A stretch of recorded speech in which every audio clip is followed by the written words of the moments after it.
Hello guys! Hello Far Sign! Hello Leo, Aries, Sagittarius!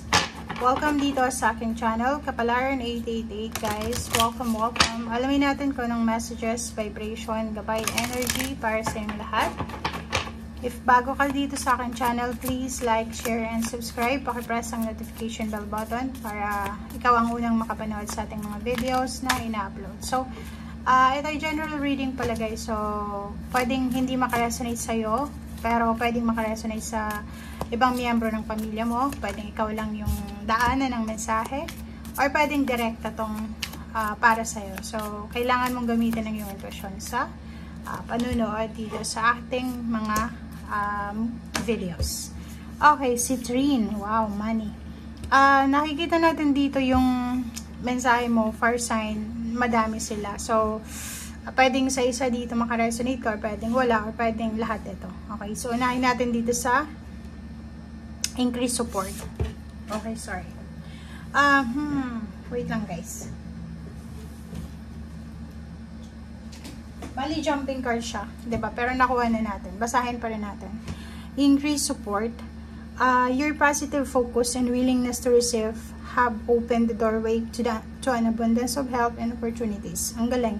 So, dito sinasabi na yung pagiging positive mo and willingness mo na makakuha ng blessings ay siyang magbubukas ng doorway para sa abundance na pwedeng makatulong sa'yo na mahanap mo yung opportunities na deserve mo. Okay. Next is, ito naman, clearing negativity. So, kailangan mong i-release yung mga negativities sa sarili mo or mga tao sa paligid mo. So, ibig sabihin na ito, siguro may mga inner negative vibration ka na nararamdaman or may mga kinikimkim tinatago. So, grudges, resentments, worries, regrets, or kano pa man, mga old habits, old mindset, parang ganyan, na kailangan mo nang i-clear na, kailangan mo nang alisin. Unahin mo yung sarili mo, and then unti-untiin mo yung mga nasa paligid mo. So, unang-una dito is yung sa loob ng bahay, pwedeng mag-declutter, itapon yung mga dapat itapon, mga emotion na hindi na kailangan mong itapon na, and then yun, declutter, and yung mga tao sa paligid mo na hindi naman na parang like sa mga social media accounts, yung dami yung friends, pero hindi nyo naman sila nakaka-interact everyday, so it's useless, diba? So, yun.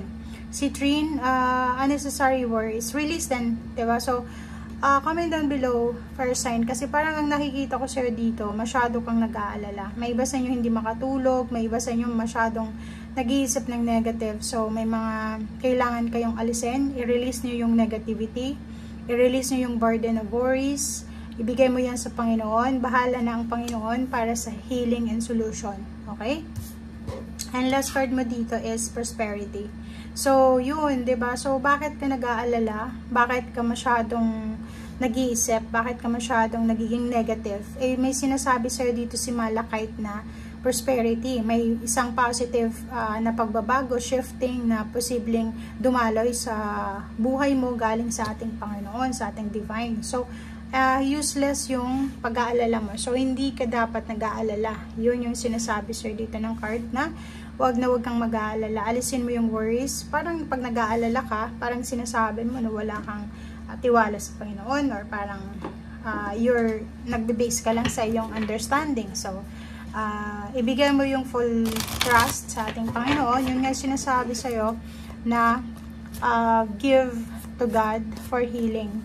Lahat ibigay natin sa ating Panginoon yung mga worries and fears, burdens, negativities na nararamdaman natin. So, one card lang tayo dito. Number 10, every step counts. Okay? So, may mga advantages daw kung yung mga steps natin hindi tayo masyadong aggressive. So, dito sinasabi ng barahan na may advantage kung may advantage kung hindi tayo masyadong mabilis kumilos. Yung lang, slowly but surely, diba? So, breathe deeply and wag kang magmadali. Okay? Hindi mo kailangang i-rush yung situation. If may karelasyon kang water sign, Pisces, Scorpion, Cancer, or pwedeng may energy kayo ng water sign, same energy din to na parang sinasabi, wag kang magmadali. Hindi ka dapat nagmamadali. take your time, parang sinasabi na enjoy the process, enjoy the journey, and yung outcome na yan, parating yan. Huwag kang masyadong nakafocus sa outcome. Kailangan nabantayan mo yung journey mo, na dapat na i-enjoy mo everyday yung ginagawa mo.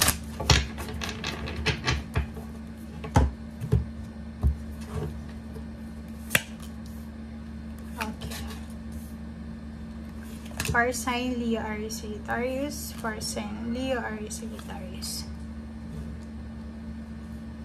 Okay, sa ilalim niya is 5 of water. Okay.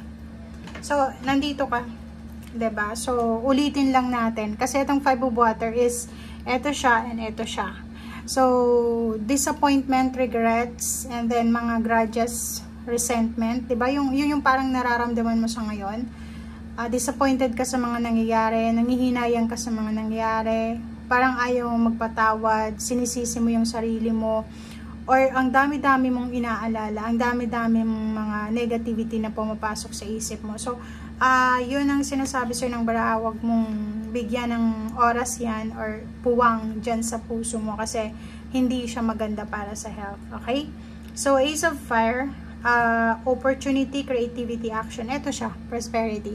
So yun, di ba? Bakit ka nag-aalala? May parating sa iyo Isang positibong pagbabago to, isang oportunidad to na galing sa universe na magagamit mo yung pagiging creative mo, magagamit mo yung talino mo, magagamit mo kung ano yung kakayahan mo dito. So, posibleng relationship, or posibleng trabaho, or posibleng business, or posibleng travel. So, dito may exciting shifting siya, exciting shift ng energy na galing sa ating divine, diba? So, dito sinasabi din ng baraha sa'yo na huwag kang mag-alala kasi may parating dito. May parating na financial, emotional, kasi may 6 of water dito na posibleng makakatulong sa'yo para makapag-start over ka. So, if for example, may mga kaibigan ka, high school, college, or pwedeng yung elementary or nung kababata mo, yung isa doon na financially stable siya, pwedeng siya ay makatulong sa'yo sa financial na pinagdadaanan mo sa ngayon. And then dito, 7 of water, iwasan mo yung sobrang pag-a-analyze ng situation, yung pag-procrastinate, diba? Kasi parang yun, sayang yung oras ng pag-worries, pag-aalala, panghihinayang. Kasi may positive ditong shift may positive na mangyayari. And nandito din yung the sun diba? May happiness dito. Yung the sun siya yung pinaka masayang tarot sa buong tarot tarot card. So success, recognition, may parating sa yung recognition, may rewards, may awards, may parating na happiness, may okasyon. Bakit ka nag-aalala? Ano yung i-comment mo sa comment section if ano ba itong inaalala mo. So, para ma-address natin. Okay? Thank you guys and see you again. Bye!